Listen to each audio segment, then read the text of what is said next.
अनूप सिंह भाकुनी जी। श्री हरिवंश। श्री हरिवंश महाराज जी। महाराज जी, कर्म, नियति, भाग्य और धर्म में क्या संबंध है? कर्म, नियति, कर्म भाग्य। वर्तमान में किया जाता है।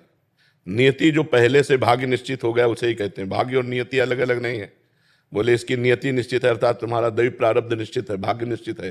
तो जो नियति शब्द है उसे भाग्य ही कहते हैं कि नियति ने निश्चित कर दिया है वही होगा। नियति माने दैव, दैव माने प्रारब्ध, प्रारब्ध माने भाग्य। चाहे दैव कहे, चाहे प्रारब्ध कहे, चाहे भाग्य कहे, चाहे नियति कहे, वो एक ही शब्द का पर्यायवाची दो शब्द है। अब रह गया कर्म और भाग्य।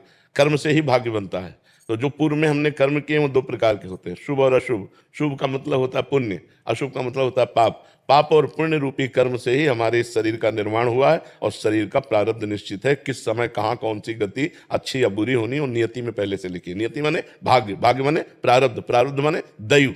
समझ पा रहे हैं आप? तो अब हम जो कर्म कर रहे हैं वर्तमान में इसे क्रियमाण कहते हैं।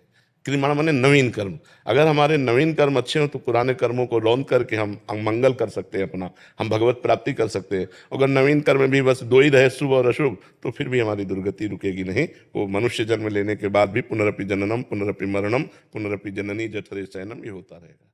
समझ पा रहे हैं?